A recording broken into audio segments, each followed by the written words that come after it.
克什米尔地区战火重燃，印度阵风空袭巴基斯坦，乌军无人机击落2架苏30 SM， 俄军不敢回应，10架战略轰炸机飞抵中东，美军极限施压伊朗，乌克兰佯攻库尔斯克，全面空袭俄罗斯，为胜利日献礼。咱们一个个来看。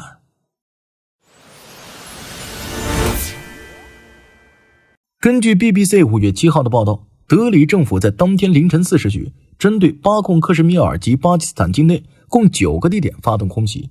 印度称这些地点为恐怖主义基础设施，是策划和指挥袭击的场所，并强调行动并未针对任何巴基斯坦军事设施，并称其行动具有针对性，经过衡量不具升级性质。巴基斯坦则表示有3个地区遭到袭击，分别是巴控克什米尔的穆扎法拉巴德与科特利，以及旁述普省的巴哈瓦尔布尔。巴国防部长阿西夫对 GEOTV 表示，印度所谓打击恐怖分子营地说法不实。巴军方发言人艾哈迈德谢里夫其后向 BBC 表示，袭击造成7人死亡。印度国防部表示，这次名为辛多尔行动的打击行动旨在追究4月22号袭击事件的责任。这是该地区20年来最严重的恐袭事件，引发印度国内强烈愤怒。印度总理莫迪表示，当局将追捕嫌犯至天涯海角，并称策划及实施袭击者将受到难以想象的惩罚。不过，印度尚未点名任何特定组织为帕哈尔甘姆袭击案的幕后主使，袭击者身份仍不明确，但印度警方声称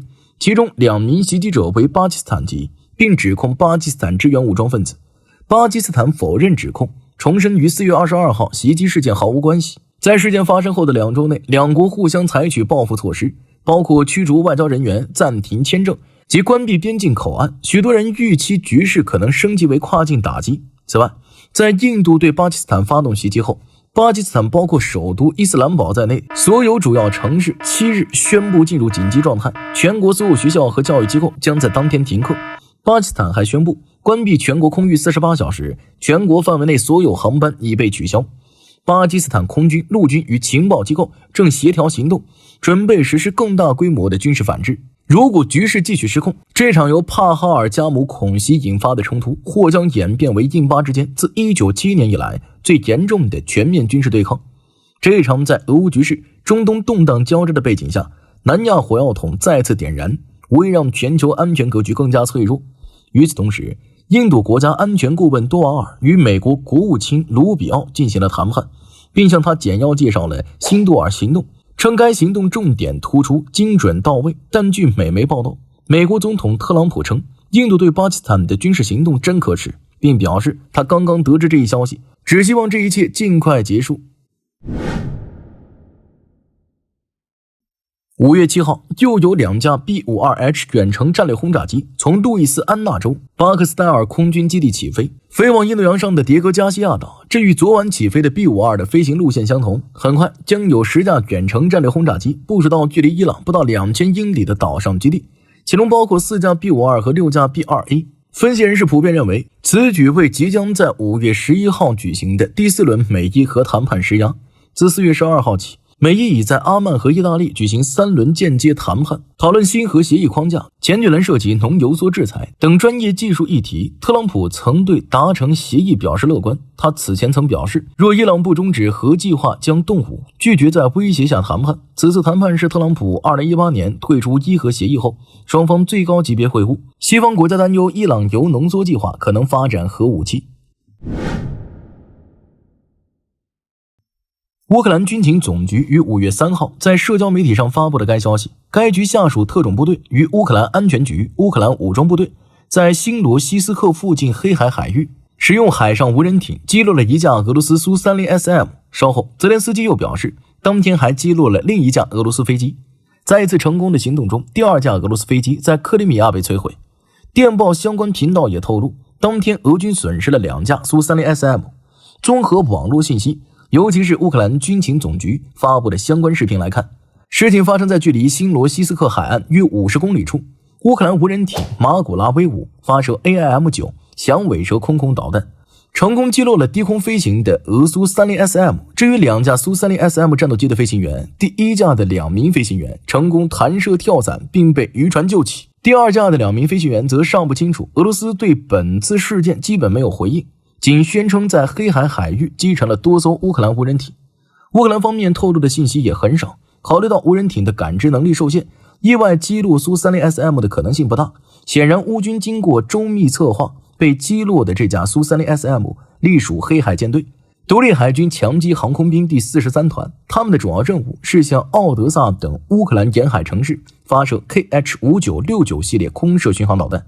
虽然出击时间不固定，但很可能采用了同一航线。乌军极可能确定了其飞行路线，派出无人艇埋伏到必经之路附近，在苏 30SM 靠近时一举将其双双击落。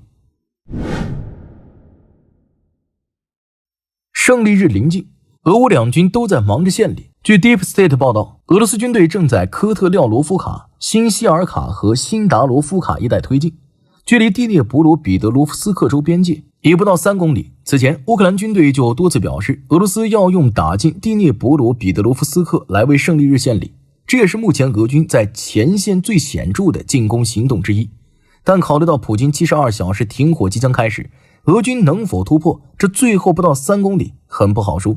关于俄军进攻的信息很有限，可俄军的进攻早有迹象，至少是乌军已经有所准备。目前的乌军虽然存在各种困难，诸如兵力不足等困境，但弹药已不再短缺。俄军进攻第聂伯罗彼得罗夫斯克，不管是否能打进去，预计都会付出较大代价。这也是俄军目前的基本情况。乌军应该不会为了一条边界线就跟俄军硬拼，搞什么御敌于国门之外。乌克兰军队同样有所行动。乌军总参谋部宣布，乌克兰空军在5月4号成功击中了位于库尔斯克地区捷特基诺市集镇附近的一个俄军无人机部队指挥所。本次攻击十分成功，多达20名俄军被消灭，设备被摧毁。更重要的是，乌军对库尔斯克发起了新一轮进攻。俄罗斯社交媒体报道了这一消息，指出乌军正试图进攻捷特基诺。据称，在火车站附近发生交火，至少发现5名乌军士兵，局势正逐渐变得紧张。兹万诺耶附近的一座桥被乌军炸毁，不过迄今为止尚未看到乌军对此发表任何评论。跟去年8月从库尔斯克南部边境发起进攻不同，乌军本次进攻是从库尔斯克东部边境发起的，专打俄军的防御薄弱地带。俄媒称，乌军本次进攻出动了15辆装甲车，大约250人，扫雷车开路，使用了大量无人机。俄军进行了炮击，但力度不大。从规模来看，乌军本次对库尔斯克的进攻更像是一次战术行动，牵制俄军，为仍坚持在库尔斯克的兄弟部队减轻压力。鉴于库尔斯克目前的形势，包括乌军控制区所剩无几，俄军在这里的压倒性优势，按照乌军总司令希尔斯基一贯的用兵之道，乌军应该不会在库尔斯克有大规模行动了。希尔斯基更喜欢避实击虚，他刚刚就库尔斯克的行动发表了讲话。由于我们在库尔斯克的积极行动，我们成功阻止了敌人在苏梅和哈尔科夫发动攻击。希尔斯基指出，乌军在边境地区建立的缓冲区依然有现实意义，这是在库尔斯克9个月行动所取得的成果。只有采取非常规手段，才能够击败数量超越自己的敌人，而库尔斯克行动正是对敌人的突袭。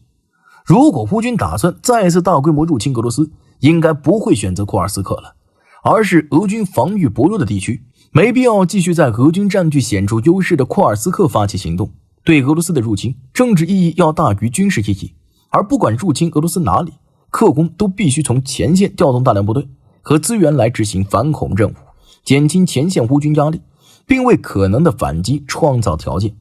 在库尔斯克的行动就是如此，尽管已退出了库尔斯克的大部分控制区，但乌军对库尔斯克的入侵依然十分成功。除了军事意义外，最重要的就是打击了克工的宣传。库尔斯克当地居民感受尤其深，这边的牵制行动成功后，乌军对莫斯科进行了献礼。乌克兰军队刚刚对莫斯科发动了一轮空袭，袭击导致莫斯科机场关闭。莫斯科市长索比亚宁称，19架无人机被击落，有物质损失，但无人受伤。胜利日来临之际，乌军对莫斯科发动了一次规模不大的无人机袭击。如果没有猜错的话，这些无人机很可能没有安装战斗部，而是携带了侦察设备，用来收集莫斯科附近的防空数据，为可能的大规模袭击做准备。同时也是震慑克里姆林宫。俄罗斯为了保障胜利日时莫斯科的安全，除了调动大量雷达和防空系统加强防空外，从5月5号到5月9号，莫斯科还将关闭移动互联网服务。该措施已经开始执行，导致莫斯科地区出现了一些混乱，并引发了诸多投诉。而在其他地区，尤其是那些距离乌克兰控制区不远的地方，诸如萨瓦斯托波尔，今年的庆祝活动已经取消。乌军在胜利日那天会不会袭击莫斯科，暂时还不确定。有分析人士认为，考虑到这样一个重要的纪念日，加上可能来自支持者的压力，乌军很可能不会在5月9号到红场发动袭击。这种分析是合理的，但乌军不袭击红场，不代表不会袭击其他目标。尤其是那些防空薄弱的地区，俄罗斯境内有大量有价值的军事目标可以选择，搞几次爆炸也算是为胜利日献礼。泽连斯基此前公开拒绝了普京的胜利日72小时停火提议，要么不停火，要么就按照美国总统特朗普提议的全面暂时停火30天，态度明确，给足了特朗普面子。但特朗普没接住，特朗普回应了普京的胜利日72小时停火提议。普京总统宣布了为期3天的停火，这看起来似乎不多，但考虑到我们的起点，这已经是很多了。我们之前有一位美国总统3年没有和普京沟通过。当你发现这场战争中实际死亡人数时，你会非常失望，因为比他们说的要多得多。在梵蒂冈教皇葬礼上的15分钟短暂会晤，被认为是特朗普和泽连斯基关系的重要转变点。泽连斯基也表示，在会晤后，特朗普的看法略有不同，开始以不同的眼光看问题。特朗普和泽连斯基上次会晤还是2月底在白宫，那次会晤极为糟糕，因此泽连斯基称，在梵蒂冈的会晤可能是我们有过最好的一次。纽约时报对这次会晤给予高度评价，尤其是其后美乌顺利签署了矿产协议。特朗普对普京感到失望，公开批评普京，并威胁要采取制裁措施，但纽约时报也指出，特朗普依然犹豫不决，而他的顾问们则意见不一，有的坚持要对克宫采取强硬措施，有的则表现得像是忠于克宫而不是忠于美国。